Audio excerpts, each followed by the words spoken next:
In this video, we're going to talk about real estate passive activity losses. So what is that? What does that mean, right? It's kind of a mouthful. So basically, if you invest in real estate and that real estate produces a loss, so your monthly rental income comes in, and when you deduct all your expenses, you produce a loss. What can you do with that loss? Can that loss offset other income that you have? Can it offset income from other rental properties? How does all that work? So if you're a real estate investor or you plan on becoming one, you might want to watch this video so you can kind of understand this concept of real estate passive activity losses. That's the sort of official sort of IRS lingo when it comes to talking about this topic. Okay, so I prepared something for you that I'd like to go through with you. So I've got some slides here to kind of visualize sort of the education that I'm giving you while we go through this. So what I have listed here is two things really. I'm splitting the screen in half. And so on the left side, we've got active income. So I want to make this distinction. You've got active income, and your active income can come from basically one of three sources, right? So you might have a small business, and that small business might be on what's called a Schedule C. So you'll be earning income that way. Or maybe you earn your income through a business that is taxed as an S corporation, which is what this sort of circle represents. Or you might be a W-2 sort of just, you have a job. You are a wage earner and you have a job working for a company, right? Either way, all of this is considered either active or earned income, all right? And your earned income will flow to your individual tax return, okay? On the right-hand side, we have passive income. So passive income in the context that I'm talking about is specifically related to real estate passive income. And so you can choose to invest in real estate and you may have an LLC or you may not. So if you don't have an LLC, this will just end up on what's called a Schedule E and pass through to your individual tax return. You can form an LLC and it can be just you, the one investor, and therefore it would still be on a Schedule E that would end up on your tax return. Or you can have multiple investors, and whether or not you form an LLC and you have multiple investors, that's going to be a partnership tax return. And then that partnership information will spit out some other forms that will eventually land on your individual tax return. The purpose of this slide is just to let you know your active income, your earned income, and your passive income are sort of treated differently. So the topic of the video is, what happens when you have this passive activity loss related to your rental income. So on this next slide, really what I've done is I've just, kind of brought everything up so we can have some room to ask this question. So if my rental property produces a loss, can those losses offset income generated from my active or earned income activities, right? And what's the answer? As always, when it comes to this tax stuff is it depends, which is why I'm creating a video about it, right? If I wasn't creating a video on it, or if it was a black and white answer, you would just probably read it and you wouldn't need a video to help you explain it, okay? So again, on the right side, if I've got a rental property producing a loss, how does that loss impact my earned income? So on this next slide, just quickly run down this. I'm saying, hey, and these are just made up numbers, right? But you got monthly rental income of $1,500. So you purchase a property, you've got a tenant in there, they're paying $1,500 a month. You have these other expenses though, right? You have taxes, insurance, maybe an HOA, repairs, property manager, interest on the note if you are financing that property. And so these total expenses equal $1,050, but then you've got other expenses, right? Expenses such as depreciation. Maybe you have a home office, cell phone, internet, hiring your children. Maybe they are helping you with rehabbing that property in between tenants or when you first sort of purchase the property. Mileage, let's say you drive to the property often, or even travel if it's out of state or what have you, and you travel to that property every once in a while to check in on it. So anyway, these additional expenses broken down on a monthly basis could equate to around $780. So when you take the $1,500 and you subtract the $1,050 and you then subtract further $780, you now sort of have a paper loss. So although this property sort of cash flows on paper, with these other additional deductions you can take, you have a paper loss. So I'm going to refer to that sort of a paper loss. So that's $330 a month, or almost $4,000 on an annual business basis, right? So 330 times the 12. All right. So how do you treat those losses? Well, it falls under three categories. You have either passive, active, or what's called a real estate professional status. And we're going to talk about all three of those here. So let's do the first one, passive.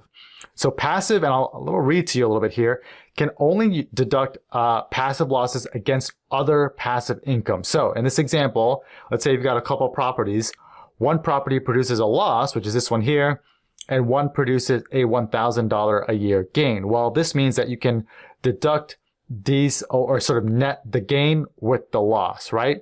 So this is really the worst treatment of all three options. It's good. If this is all you got going on, then it's fine. It accomplishes your goal. You've had losses and you get to offset them with gains. But you'll see here in a second why I say it's the worst of all three options. If you have losses in addition to your gains, you can't really do anything with those. You got to keep them. So you'll keep track of all those losses because you can carry them forward into a future tax year. And when you sell one of these investment properties, you can sort of offset those losses against any income that was part of selling that transaction. Okay, so that's how the passive category works. Active is better, and a lot of clients fall into the active category. There really isn't any reason that you should be a passive investor. You should almost always check this active box. And what I mean by check this box is your tax preparer should know the difference between passive and active and real estate professional, okay? Now, how does active work? Well, active works in the following way. You can deduct your passive activity losses up to $25,000 a year in losses against earned or, active income from the left-hand side. But it comes with some limits. So in this example, if you earned $100,000 through whichever of these three, green circles applies to you, if $100,000 is how much you earn, and you had up to $25,000 in real estate losses, you can offset this active or earned income with this passive activity loss. So the amount going to your tax return might be something like $75,000, or the net would be $75,000. But again, it comes with some limits. The limit here, I'm referring to it as MAGI. That stands for Modified Adjusted Gross Income. So if your Modified Adjusted Gross Income, and by the way, if that term is like new to you, it's very similar to your Adjusted Gross Income, but with some few impacts. There's like 9 or 10 impacts. I can't go through all of them with you, but look it up. What does MAGI mean? Like MAGI versus AGI, or Adjusted Gross Income. So if your MAGI is less than 100K, then you can deduct the full $25,000 against your earned income, right? So if you don't make a lot of money over here on the green side, then you can offset the full 25K. If your MAGI is somewhere between 100,000 and 150, then the 25K is reduced. Okay, so you can deduct some of it. All right. If your modified adjusted gross income, and this is if you're a single filer or married filing jointly, is greater than 150K, then you can't do anything with these losses. You got to carry them forward. So you still want to keep track of them, okay? Because just like in the passive slide when I was talking about that, those losses will be kind of stored away in a bucket, and you'll keep them from year to year to year as part of your tax returns. And then when you sell one of these other properties or any of the properties, you can dump that bucket out. So you can use those losses against the income that you incur when you sell that property, okay? And a little note here, it doesn't have to be the rental property that produced the loss. So if this is the property that's producing the loss and you sell this other property, still keep track of those losses and sort of dump out that bucket, right? Now, let's talk about the best case scenario, which is a category called real estate professional. So if you or your spouse, if you are a real estate professional, you can deduct these passive activity losses that you incur against all of your earned or active income with no cap. So there's no MAGI cap like I had on the previous slide. So if you had $250,000 in business income, earned income, or through your W-2 job, and you have real estate properties producing a loss of $75,000, you can use that loss against this earned income, right? And you don't need to be a realtor to qualify as a real estate professional. There are some specific rules though, but the high level rule is you must spend 750 hours in the real estate trade or business, and more than half your total working hours must be in the real estate trade or business. So realtors, it's pretty easy for you guys to qualify, but you might be a property manager or something like that and can qualify as well. That said, if you have a full-time job, like you have W-2 income, it's unlikely that you're going to qualify for this real estate pro status. But you might be watching this video and perhaps you are a high wage earner and your spouse, perhaps they don't work because of all this real estate income that you have coming in. And maybe they should go get licensed as a realtor, or perhaps start, counting them as the real estate professional. And so your W-2 income and their real estate professional status, if you have those losses, they can offset one another, right? With this real estate pro. So talk to your tax advisor about that. You might want to do that. So what are the big sort of major takeaways here? At a minimum, you should elect or check that active status box when preparing your return. Don't assume you can't take the loss, and so you're just going to discard those losses and those receipts or whatever. Keep good records and receipts and carry forward those losses until you sell one of those properties. You can take the losses when you sell any rental, not just the one producing the loss. A lot of people don't realize that.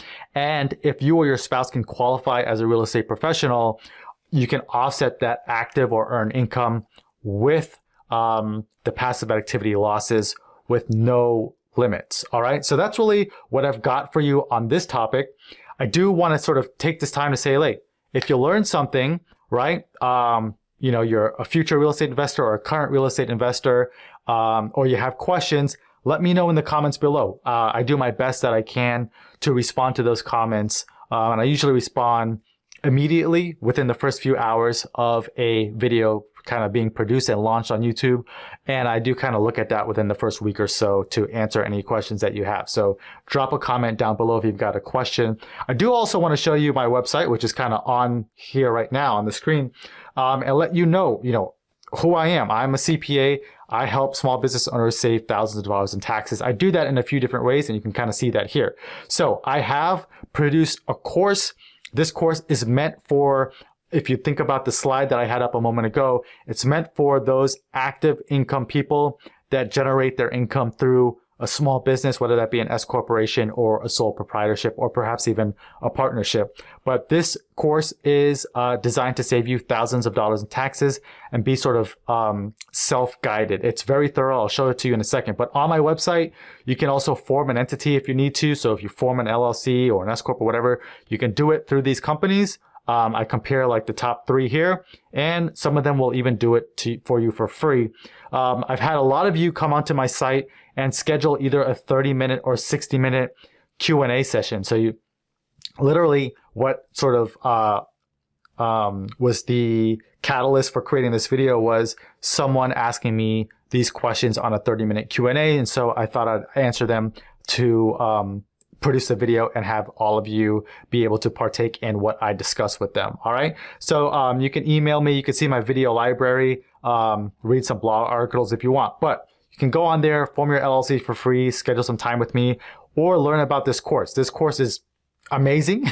Of course, I would say that, but you can watch this video. It'll tell you everything about it, what you'll learn.